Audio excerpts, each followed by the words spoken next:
Hello everyone guys, कैसे हैं आप लोग। उम्मीद करता हूं सब बढ़िया होंगे। सो गाइस, इन्वेस्टर प्राइड के एक ब्रांड नई वीडियो में आप लोगों का फिर से स्वागत है।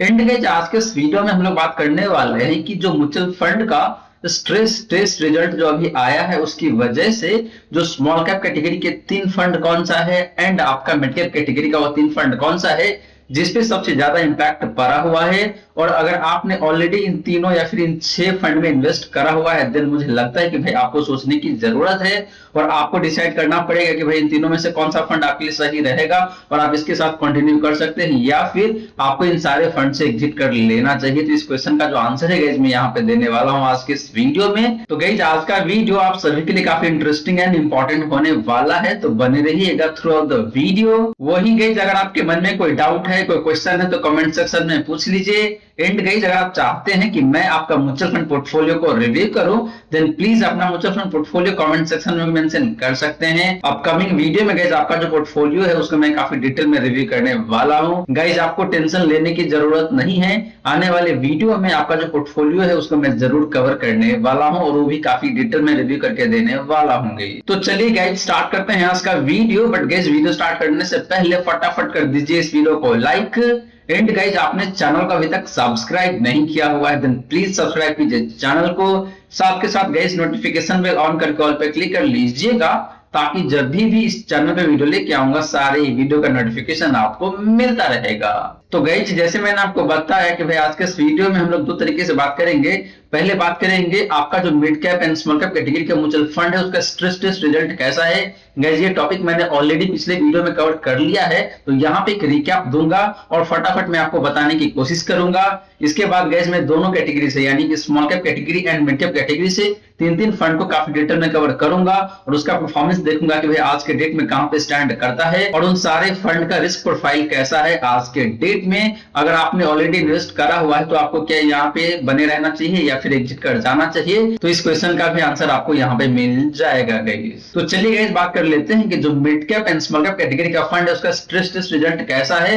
इस पे काफी फटाफट बात हम लोग करने वाले हैं। तो क्विकली मैं यहाँ पे रिकैप करवा देता हूँ कि स्ट्रेस टेस्ट होता क्या है एग्जैक्टली। तो गाइस, स्ट्रेस टेस्ट का मतलब यहाँ पे ये होता है कि भाई एक प्री डिफाइंड कंडीशन या फिर स्ट्रेस सिचुएशन के अंदर आपका जो म्यूचुअल फंड का पोर्टफोलियो है वो कैसा परफॉर्म करता है जब मार्केट बहुत ही खराब हो सकता है। तो और गाइस, स्ट्रेस टेस्ट ट्रिगर करने के लिए यहाँ पे 2 कंडीशन है कि भाई जो ट्रेडिंग वॉल्यूम है वो 3 गुना से ज्यादा हो जाए नॉर्मल लेवल के हिसाब से एंड मार्केट का जो पार्टिसिपेशन हो सिर्फ 10% तक ही रहे। इन दैट केस आपका जो म्यूचुअल फंड हाउस है या फिर आपका जो म्यूचुअल फंड स्कीम है वहां पे स्ट्रेस टेस्ट करना पड़ जाता है। गाइस, एक आम जनता की भाषा में बात करूं मैं तो स्ट्रेस टेस्ट का मतलब ये होता है कि भाई जो एकदम एक्सट्रीम सिचुएशन है मार्केट में उसको आप दिमाग में बैठाइए और सोचिए कि भाई आपका जो म्यूचुअल फंड है वो कितना ज्यादा गिर सकता है, तो उसको बोला जाता है आपका स्ट्रेस टेस्ट। तो गाइस, ये तो बात रही आपका स्ट्रेस टेस्ट का। वही गाइस बात कर लेते हैं कि जो स्मॉल कैप कैटेगरी का स्कीम है वहां पे ज्यादा से ज्यादा कितना गिर सकता है।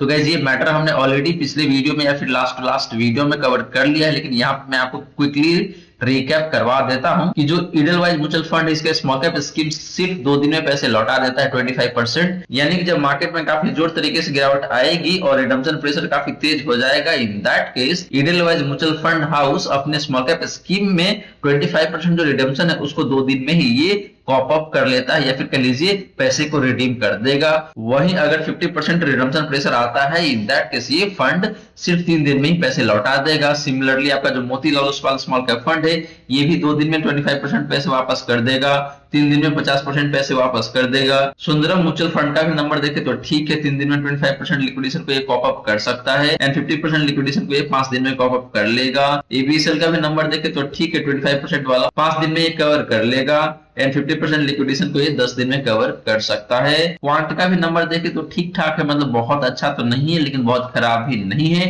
25% लिक्विडेशन को झेलने के लिए 11 दिन लगा सकता है। वहीं अगर 50% लिक्विडेशन या फिर 50% रिडम्पशन प्रेशर आ जाएगा in that case quant small cap fund 22 दिन लगा देगा पैसे को वापस करने के लिए। वही बात करें लास्ट के 3 स्मॉल कैप फंड का, तो ये तीनों फंड सबसे खराब दिखने को मिल रहा है स्ट्रेस टेस्ट के रिजल्ट के अकॉर्डिंग। जो आपका एसबीआई स्मॉल कैप फंड ये फंड 60 दिन लगा देता है 50% पैसे वापस करने के लिए इन्वेस्टर का, जो कि सबसे खराब नंबर है guys. Nippon small cap fund भी देखिए तो 50% पैसे वापस करने के लिए 27 दिन लगाता है, 25% के लिए 13 दिन लगा लेता है। वहीं एक्सिस स्मॉल कैप फंड आपका 25% लिक्विडेशन के लिए 14 डेज लगाता है एंड 50% लिक्विडेशन के लिए 28 दिन लगाता है। तो ये नंबर भी देखें तो बहुत अच्छा नहीं है। तो गाइस ये तो बात रही आपका स्मॉल कैप फंड का स्ट्रेस टेस्ट रिजल्ट का, जो कि हमने यहाँ पे क्विकली कवर किया है। और गाइस आगे चल के मैं आपको इन तीनों फंड के बारे में काफी डिटेल में बताने वाला हूँ कि भाई ये जो तीनों फंड है, ये तीनों फंड आज की डेट में कहाँ स्टैंड करता है। और अगर आपने इन तीनों में से किसी एक फंड में या फिर तीनों में से दो फंड में या फिर तीनों फंड में अगर आपने इन्वेस्ट करा हुआ है तो आपको अपना इन्वेस्टमेंट रोक देना चाहिए या फिर अभी भी कंटिन्यू रखना चाहिए। अब चलिए गाइस क्विकली रिकैप कर लेते हैं मिड कैप कैटेगरी के फंड का स्ट्रेस टेस्ट रिजल्ट का। तो गाइस बात करें यहाँ पे मिड कैप फंड्स का स्ट्रेस टेस्ट रिजल्ट का, तो जो इडलवाइज म्यूचुअल फंड है ये सिर्फ एक दिन में पैसे वापस कर देगा अगर 25% रिडम्पशन प्रेशर आता है। तो 50% लिक्विडेशन प्रेशर को झेलने के लिए 2 दिन लगाता है, यानी कि 2 दिन में ये पूरा कर देगा, जो कि बहुत अच्छी बात है।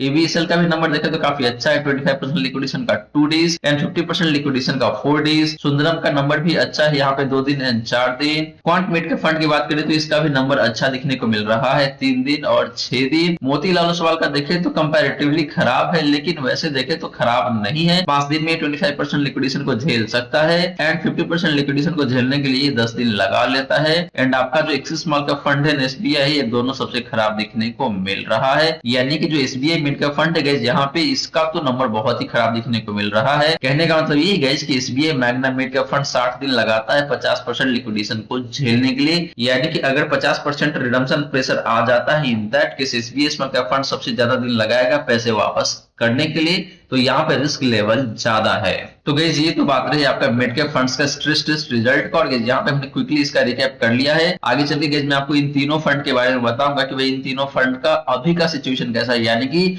आज की डेट में ये कहां स्टैंड करता है परफॉर्मेंस के मामले में एंड रिस्क लेवल के मामले में। और अगर आप इन तीनों में से किसी एक फंड में या फिर दो फंड में या फिर तीनों ही फंड में इन्वेस्ट करा हुआ है, तो आपको अपना इन्वेस्टमेंट यहाँ पे कंटिन्यू रखना चाहिए या फिर एग्जिट कर जाना चाहिए। तो इसके बारे में आपको काफी डिटेल में आगे चल के पता चलने वाला है। अब चलिए गाइस बात कर लेते हैं उन तीनों ही स्मॉल कैप फंड्स का परफॉर्मेंस का एंड डिफरेंट कैप्चर रेशियो का। तो गाइस बात करें स्मॉल कैप फंड्स का, तो जैसे मैंने आपको बताया कि भाई हम लोग कवर करेंगे पहले आपका एक्सिस स्मॉल कैप फंड, फिर बात करेंगे आपका एसबीआई स्मॉल कैप फंड का, इसके बाद गाइस हम लोग बात करेंगे निप्पॉन स्मॉल कैप फंड का। एंड गाइस इन तीनों फंड को मैं कंपेयर करने वाला हूं इसके कैटेगरी एवरेज से। तो पहले बात करते हैं गाइस हिस्टोरिकल रिटर्न का। तो लास्ट 1 ईयर में एक्सिस स्मॉल कैप फंड का जो रिटर्न है गाइस जो निकल के आ रहा है यहाँ पे आपका 37.66% का।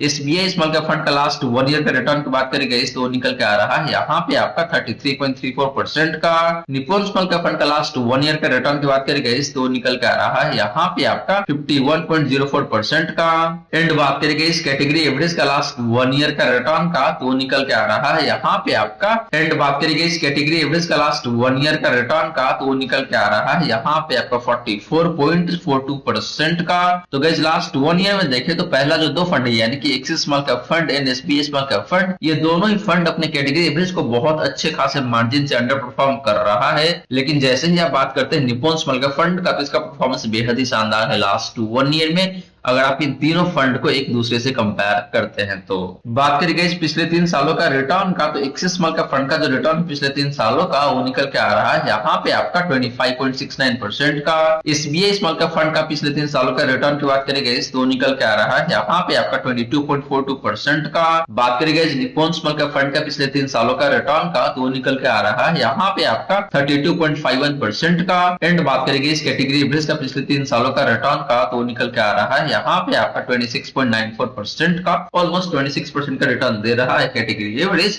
पिछले 3 सालों में। तो guys similar to last 1 year, last 3 year में भी देखे तो यहाँ पे पहला दो फंड यानी कि Axis small cap fund and SBI small cap fund, ये दोनों ही फंड अपने कैटेगरी एवरेज को काफी ठीक ठाक मार्जिन से अंडर परफॉर्म करा हुआ है। हालांकि जो एक्सिस स्मॉल कैप फंड है वो मोटा मोटी अपना जो कैटेगरी एवरेज है उसके आसपास में ही परफॉर्म कर रहा है, बहुत ज्यादा का अंतर नहीं है। लेकिन आपका जो एसबीआई स्मॉल कैप फंड है गाइस बेहद ही खराब परफॉर्म कर रहा है पिछले 3 सालों में भी। बात करेंगे लास्ट 5 ईयर का रिटर्न का, तो एक्सिस स्मॉल कैप फंड का जो रिटर्न है लास्ट 5 ईयर का वो निकल के आ रहा है यहाँ पे आपका 26.78% का। एसबीआई स्मॉल कैप फंड का लास्ट 5 ईयर का रिटर्न की बात करेंगे इस तो निकल के आ रहा है यहाँ पे आपका 24.26% का। वही बात करिए निप्पॉन स्मॉल कैप फंड का लास्ट 5 ईयर का रिटर्न का तो निकल के आ रहा है यहाँ पे आपका 28.81% का। एंड बात करिए इस कैटेगरी एवरेज का पिछले 5 सालों का रिटर्न का तो निकल के आ रहा है यहाँ पे आपका 25.27% का। तो गाइस लास्ट 5 ईयर में देखिए तो आपका जो दो फंड है यानी कि Axis small cap fund and Nippon small cap fund, इन दोनों फंड का रिटर्न काफी अच्छा देखने को मिल रहा है अपने कैटेगरी एवरेज के कंपैरिजन में। लेकिन जैसे ही आप बात करते हैं एसबीआई स्मॉल कैप फंड का तो ये फंड लास्ट 5 ईयर में भी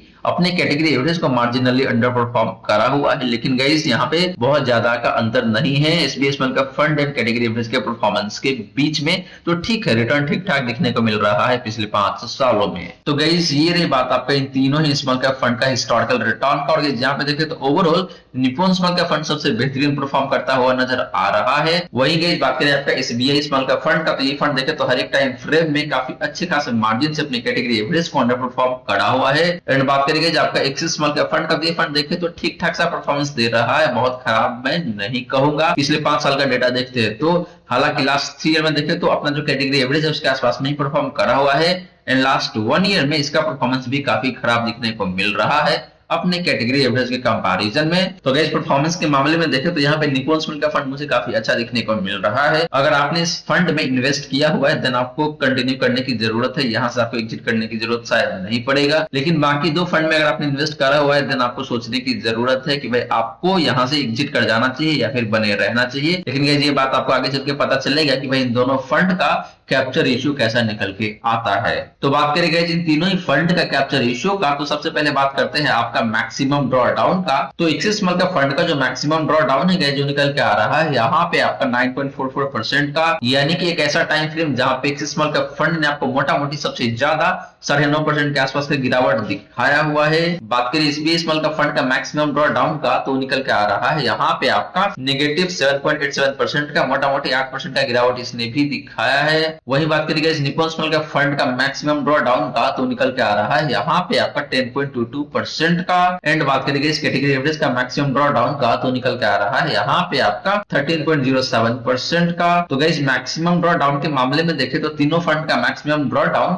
अपनी कैटेगरी एवरेज से तो बेहतर दिखने को मिल रहा है। लेकिन बात करेंगे इन तीनों में से सबसे बेस्ट फंड जिसका मैक्सिमम ड्रॉ डाउन सबसे बेहतरीन है तो वो फंड निकल के आ रहा है यहाँ पे आपके लिए एसबीआई स्मॉल कैप फंड, यानी कि गाइस ये फंड एक सर्टेन टाइम फ्रेम में सबसे ज्यादा जो गिरा हुआ है वो मोटा मोटी यहाँ पे देखे तो 8% दिखने को मिल रहा है, जो कि काफी अच्छा नंबर है। गई बात करेंगे अपसेट रेशियो का तो एक्सिस स्मॉल कैप फंड का जो अपसेट रेशियो है जो निकल के आ रहा है यहाँ पे आपका 78 का। एसबीआई स्मॉल कैप फंड का अपसेट रेशियो की बात करेंगे तो वो निकल के आ रहा है यहाँ पे आपका 69 का। निप्पॉन स्मॉल कैप फंड का अपसेट रेशियो की बात करेंगे तो निकल के आ रहा है यहाँ पे आपका 97 का। एंड बात करेंगे इस कैटेगरी एवरेज का अपसेट रेशियो का तो निकल के आ रहा है यहाँ पे आपका 84 का। तो गाइस सबसे पहले मैं आपको बता दूं कि एक पर्टिकुलर फंड का अपसेट रेशियो 100 के ऊपर जितना ज्यादा होता है उतना ही अच्छा माना जाता है। लेकिन गाइस यहाँ पे देखें तो तीनों ही फंड का अपसेट रेशियो नीचे ही दिखने को मिल रहा है 100 से। स्पेशली बात करें आपका पहला दो फंड यानी कि एसबीआई स्मॉल कैप फंड का and axis small cap fund का, तो इन दोनों ही फंड का अपसेट रेशियो 100 के काफी नीचे है एंड जो कैटेगरी एवरेज है उसके भी नीचे दिखने को मिल रहा है। इसका मतलब यही गाइस कि जब मार्केट में काफी तेजी रहेगा तो उस केस में ये दोनों फंड बहुत अच्छा परफॉर्म नहीं करेगा अपने बेंचमार्क इंडेक्स की कंपैरिजन में। वही बात करें निप्पॉन स्मॉल कैप फंड का तो इसका अपसेट रेशियो मोटा मोटी 100 के आसपास में ही दिखने को मिल रहा है, बहुत ज्यादा का अंतर नहीं है। तो इन तीनों में से जो सबसे बेस्ट फंड है guys on the basis of upset ratio तो फंड निकल के आ रहा है यहाँ पे आपके लिए निप्पॉन स्मॉल कैप फंड की। बात करें गाइस डाउनसाइड रेशियो का तो एक्सिस स्मॉल कैप फंड का जो डाउनसाइड रेशियो है जो निकल के आ रहा है यहाँ पे आपका 43 का। एसबीआई स्मॉल कैप फंड का डाउनसाइड रेशियो की बात करें गाइस तो निकल के आ रहा है यहाँ पे आपका 42 का। निप्पॉन स्मॉल कैप फंड का डाउनसाइड रेशियो की बात करें गाइस तो निकल के आ रहा है यहाँ पे आपका 60 का। एंड बात करें गाइस कैटेगरी एवरेज का डाउनसाइड रेशियो का तो निकल के आ रहा है यहाँ पे आपका 66 का। तो गाइस डाउनसाइड रेशियो के मामले में देखें तो तीनों ही फंड का डाउनसाइड रेशियो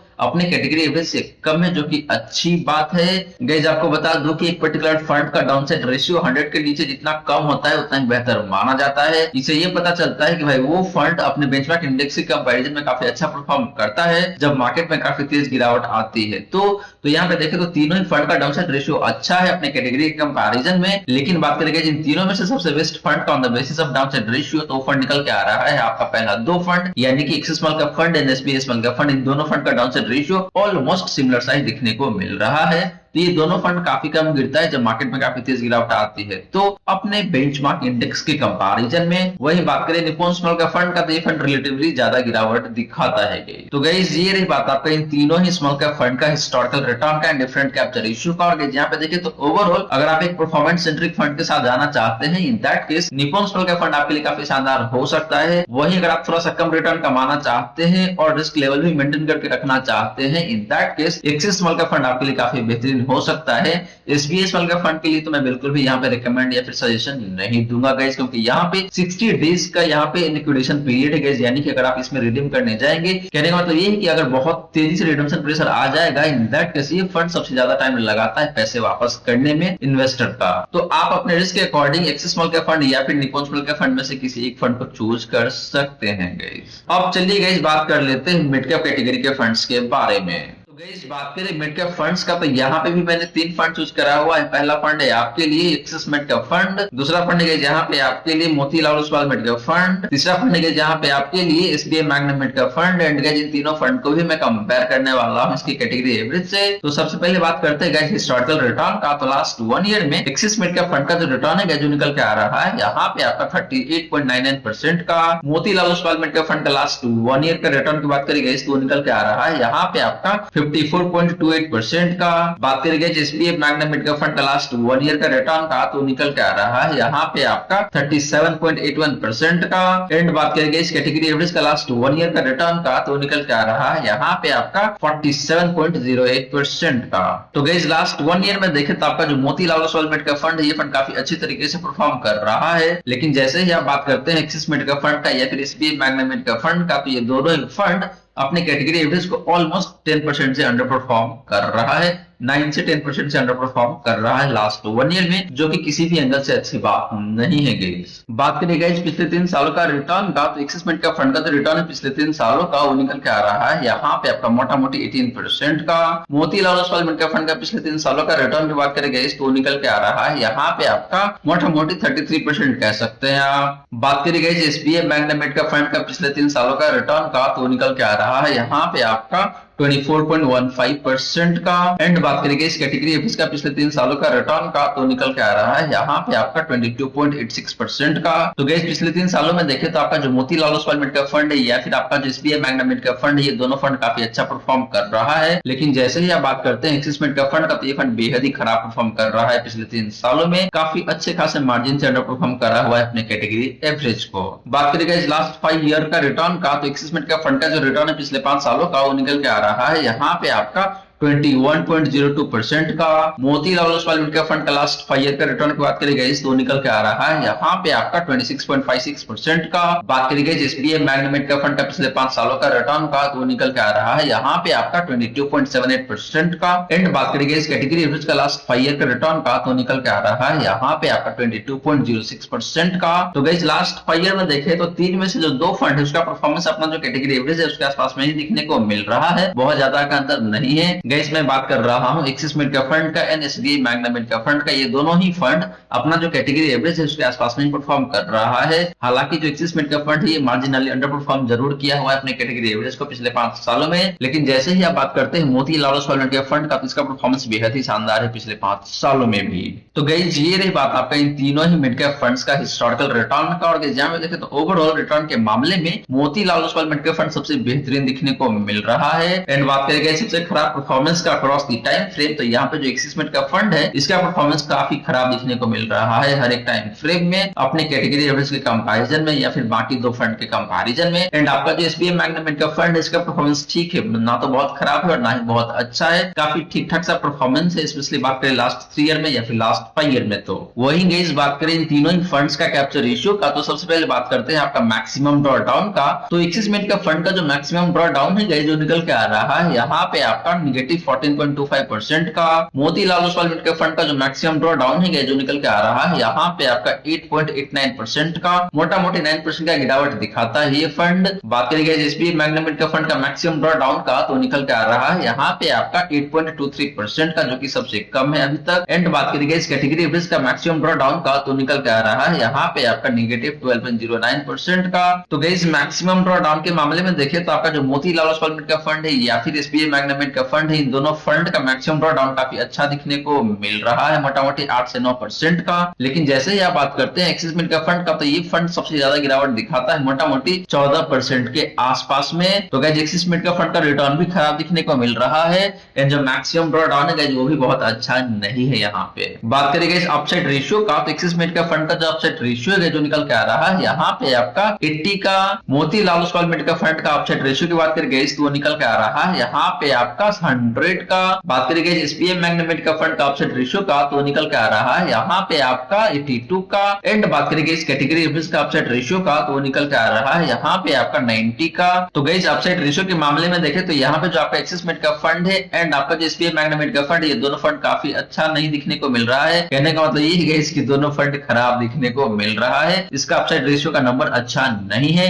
इससे ये पता चलता है गैस कि जब मार्केट में काफी तेजी रहेगा तो उस केस में ये दोनों फंड बहुत अच्छा परफॉर्म नहीं करेगा अपने बेंचमार्क इंडेक्स के कंपैरिजन में। वहीं गैस जैसे ही आप बात करते हैं Motilal Oswal mid cap fund का, इस फंड का अपसाइड रेशियो बेहद ही शानदार देखने को मिल रहा है, ऑलमोस्ट 100 का, या फिर कह लीजिए एग्जैक्टली 100 का। इससे ये पता चलता है गैस कि ये फंड काफी अच्छा परफॉर्म करता है जब मार्केट में तेजी रहता है तो अपने बेंचमार्क इंडेक्स के कंपैरिजन में। बात करें गैस डाउनसाइड रेशियो का, तो एक्सिस मिड कैप फंड का जो डाउनसाइड रेशियो है जो निकल के आ रहा है यहाँ पे आपका 86 का। Motilal Oswal mid cap fund का जो डाउनसाइड रेशियो है जो निकल के आ रहा है यहाँ पे आपका 44 का। बात करें गई SBI Magna mid cap fund का डाउनसाइड रेशियो का, तो निकल के आ रहा है यहाँ पे आपका 59 का। एंड बात करें गई कैटेगरी एवरेज का डाउनसाइड रेशियो का, तो निकल के आ रहा है यहाँ पे आपका 89 का। तो गई डाउनसाइड रेशियो के मामले में देखें तो यहाँ पे तीनों ही फंड का डाउनसाइड रेशियो 100 के तो नीचे ही दिखने को मिल रहा है एंड कैटेगरी एवरेज से भी कम दिखने को मिल रहा है। लेकिन बात करेंगे इन तीनों में से सबसे बेस्ट फंड का on the basis of downside ratio, तो फंड निकल के आ रहा है यहाँ पे आपके लिए Motilal Oswal mid cap fund, जिसका डाउनसाइड रेशियो है आपका सिर्फ 44 का। इसका मतलब यही है कि जब भी मार्केट में काफी तेज गिरावट आएगी तो उस केस में ये फंड सबसे कम गिरने वाला है इन तीनों में